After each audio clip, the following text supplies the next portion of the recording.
All right. So in section 6.4, we're going to derive the predicted ground state electron configurations for some atoms. We're going to identify and explain exceptions to predicted electron configurations for atoms and ions. And we're going to relate electron configurations to element classifications in the periodic table. All right, electron configurations. The energy of atomic orbitals increases as the principal quantum number n increases. As the principal quantum number n increases, the size of the orbital increases and the electrons spend more time farther from the nucleus. Thus, the attraction to the nucleus is weaker and the energy associated with the orbital is higher, less stabilized. So, you can kind of almost think about this as like a satellite leaving the Earth, right? You have to put more and more energy into it in order to get the satellite further and further away from the Earth. In any atom with 2 or more electrons, the repulsions between the electrons makes energies of subshells with different values of I of L differ. The energy of the orbitals increases within a shell in the order of S, which is less than P, which is less than D, which is less than F. Electrons in atoms tend to fill low energy orbitals first. So let's see what we're talking about here. So what they're trying to say is that the first thing we're going to do is we're going to put an electron in the 1s. Then we're going to put a second electron in the 1s. It's going to have a different spin to the first one. Okay. Now this guy's full. The next electron, if we were to add it, we're going to have to go up to the next highest energy level, and we put an electron in there. Then we pair that guy off. The next electron we add would go into this guy. Okay. But because it requires extra energy to pair off electrons, the next electron would go into this guy, and then the next electron into this guy. Then we would pair these off, and then we would move on to 3s, and then 3p, then 4s, then 3d, then 4p, then 5s, then 4d, so on and so forth as we climb all of these different energy values here. The arrangement of electrons in the orbitals of an atom is called the electron configuration of the atom. An electron configuration consists of symbols that contain 3 pieces of information. First, you're going to have the principal quantum number, or n, the letter that designates the orbital type, and finally a superscript number that designates the number of electrons in that particular subshell. So this is just kind of a way of writing which shell, where all the electrons are inside of an atom. Here's the simplest example of hydrogen. It has 1 electron in the 1s shell.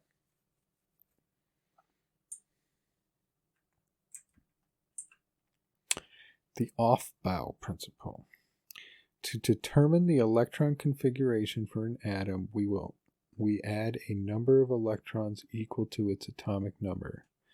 Beginning with hydrogen and continuing across the periods of the periodic table, we add 1 electron to the subshell of the lowest available energy. This procedure is called the Aufbau principle, from the German word Aufbau, to build up. When writing electron configurations and orbital diagrams, keep in mind the Pauli exclusion principle. So, what is that? That is exactly what I just said with this diagram back here. And this diagram is basically telling you the exact same thing. You're just heading down these little arrows. So first you fill the 1s, then you fill the 2s, then you fill the 2p, then the 3s, then you fill the 3p, then you fill the 4s, then you go back up to the 3d from the 4s, then you fill the 4p, then you fill the 5s, And then you go back to the 4D, then the 5P, then the 6S, and you keep adding it up as you go along. And you can kind of see that in these blocks. It's kind of the way that the whole table is actually set up. So you have your 1s, so that has 2 electrons, so that's going to be the first one is going to be hydrogen, the second one is helium. Then you have your 2s block, and that's going to be lithium and beryllium. Those are where you're going to put your electrons to make those atoms. Then you have your 2p block, then you have your 3s block, then you have your 3p block, and then you have your 4s block, and then the weird thing is that this is actually in the 4th period, but it's a 3d block, which is just kind of the way that it works out, honestly. And then you get your 4p block, 5s, 4d, 5p. So when you're doing the electron configuration work, I really suggest you take a look at this table, because it really kind of helps you to make sure that you get it right. Orbital diagrams. So orbital diagrams are pictorial representations of electron configuration.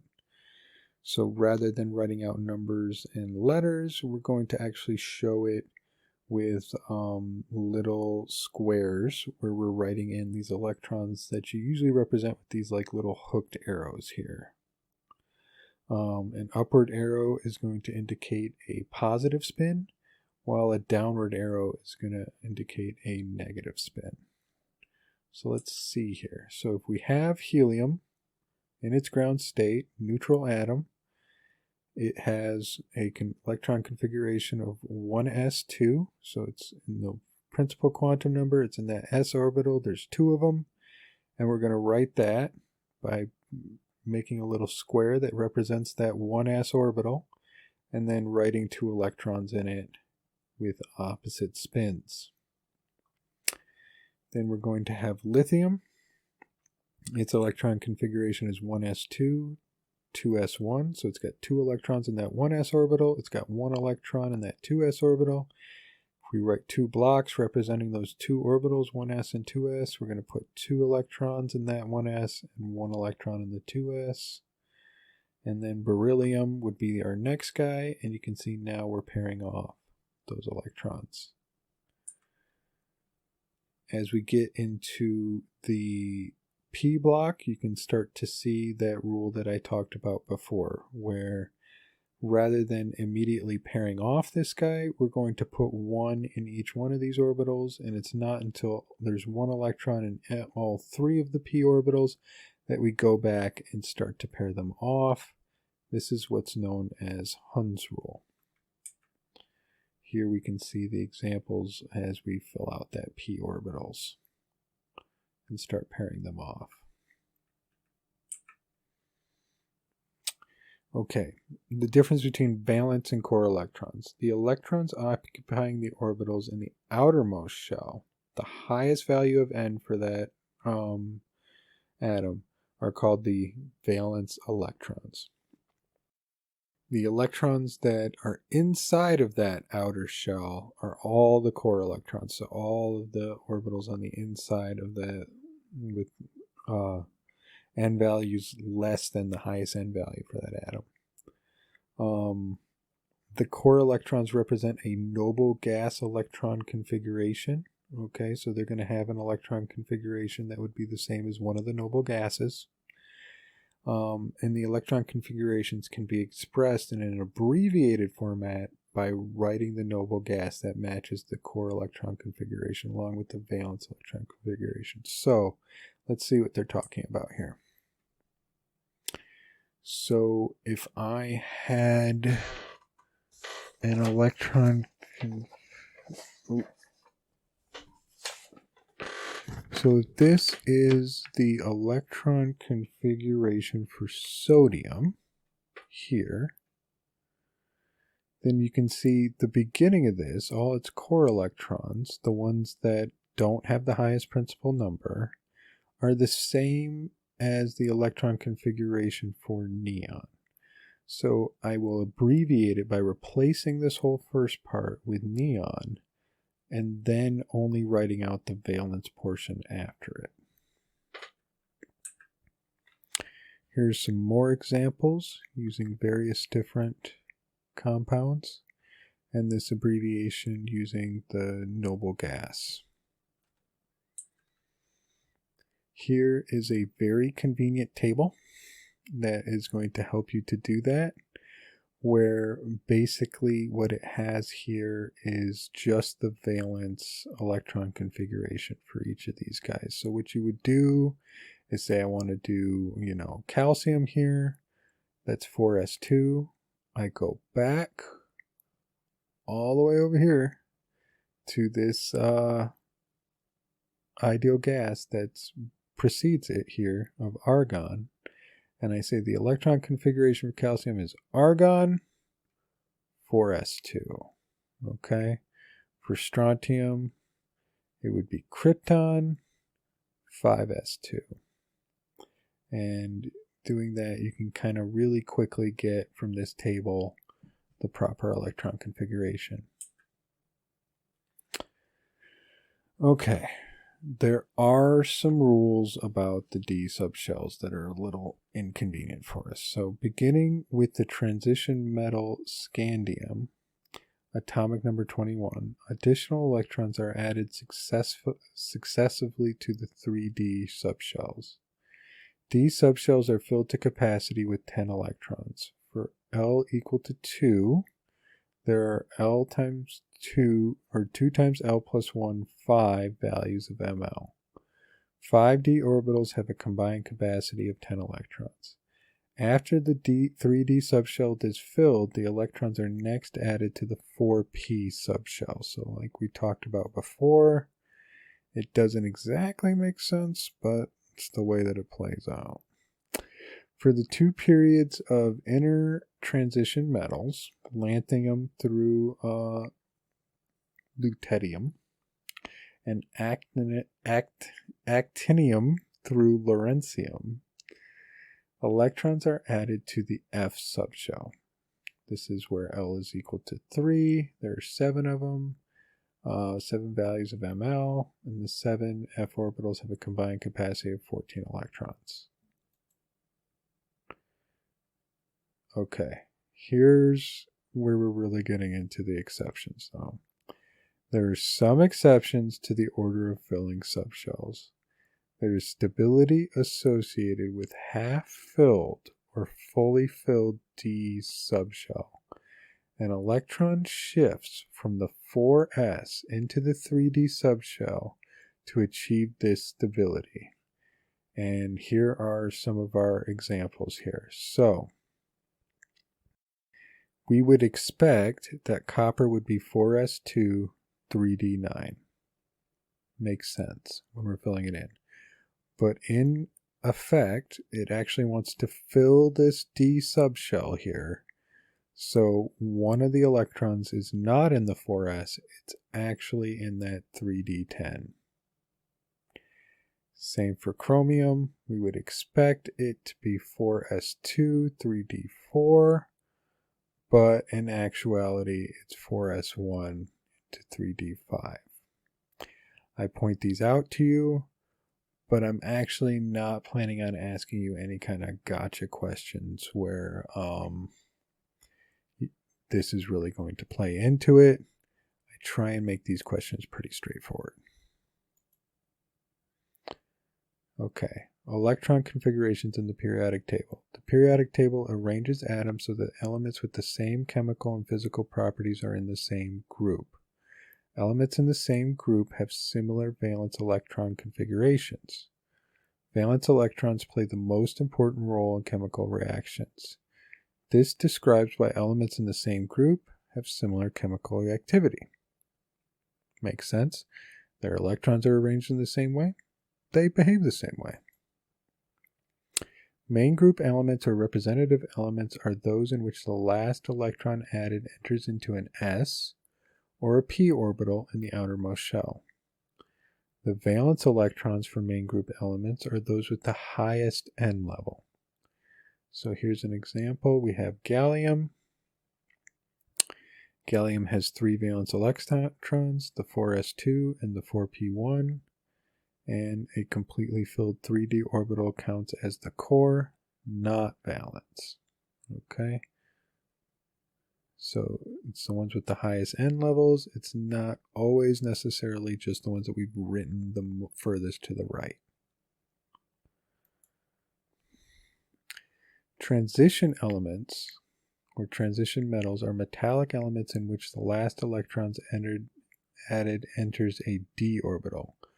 The valence electrons, those added after the last noble gas configuration in these elements, include the ns and n-1 d electrons. So here you can see that when we don't have those p orbitals, okay, we consider the 4s and the 3d3 for those transition metals as valence electrons.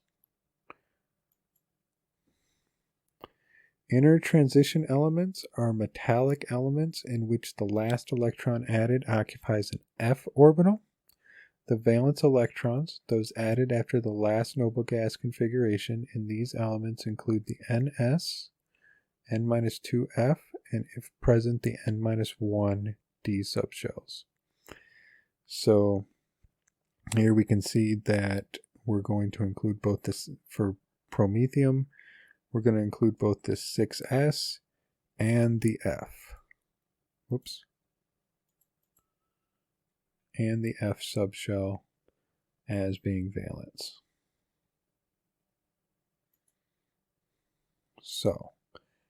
So far we've been talking about neutral atoms. How are we going to handle this for ions? If we recall, ions are formed when atoms gain or lose electrons. A cation, positively charged ion, forms when one or more electrons are removed from an atom. So for main group elements, the electrons that were added last are the first electrons to be removed. For transition metals and inner transition metals, the highest ns electrons are lost first, then the n-1d or the n-2f electrons are removed. So the first we're going to take off an s electron for the transition metals. An anion, negatively charged ion, forms when one or more electrons are added to a parent atom. Electrons are added in the order predicted by the Aufbau principle. So let's see here if we can predict the electron configurations for these guys here. What is the electron configuration of these various different ions? So let's start off by writing out the electron configuration for sodium. We saw that before. If it loses an electron, this is a main group guy, it's going to come off of this 3s1, the last electron that was added to it to make this configuration, and we wind up getting this 1s2, 2s2, 2p6 configuration. Phosphorus is another main group one. If it loses 3 electrons,